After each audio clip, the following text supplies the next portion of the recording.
Hi, everybody. Dave Wallace. How do you practice?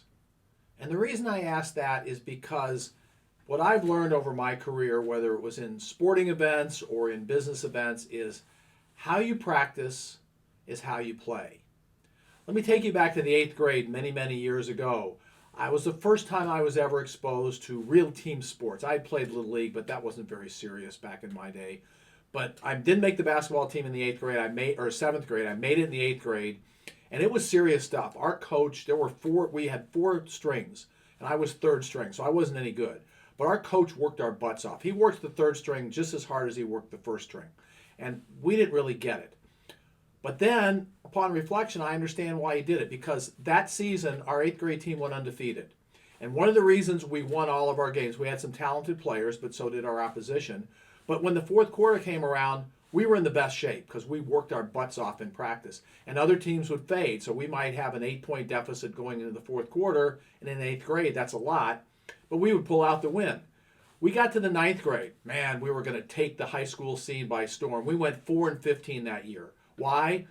Because our coach didn't work us as hard as our eighth grade coach, and we didn't have the intestinal fortitude or the work ethic to take it upon ourselves to work hard.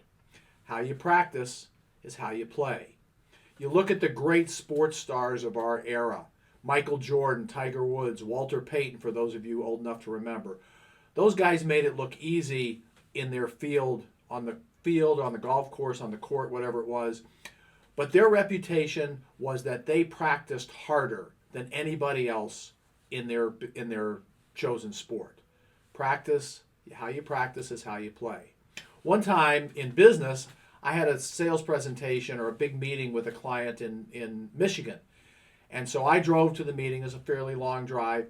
But my VP, he had to fly there. So there was an expense associated with this meeting. And as we're walking in, I asked the VP, I said, okay, when he gets to this topic, how are you going to handle it? Because this is a sore spot for them. And he said, well, I'm not going to even go there when they get there. I'm not going to talk about this. We're going to talk about this. I'm like, okay. Do you want to walk through how it might sound? No, I got it. So we walk into the meeting. That particular topic came up. The VP said exactly what he said he wasn't going to say. It torpedoed the whole meeting. So I learned two valuable lessons. Number one, never bring an unprepared VP to a meeting.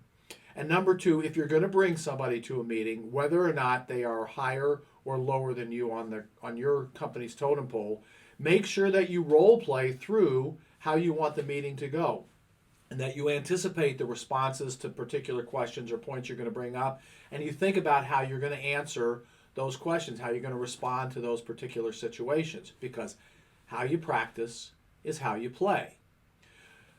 Just recently, I had a workshop with a client, and I was really focused on a particular thing that this client was doing in their role-playing exercises. And they said to me, you're really harping on this, but because we're role-playing with our peers, we naturally fall into this particular mode of operation. But when we get in front of a customer, we never do that.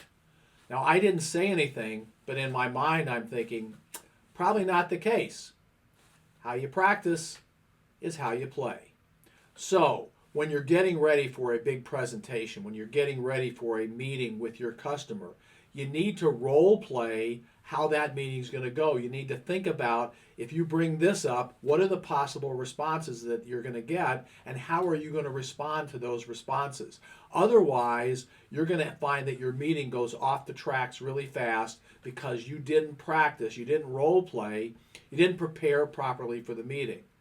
In this day and age of virtual meetings, it's even more important because it's so easy to lose your audience if you're not ready. So I'm going to say it again. How you practice is how you play. So practice right.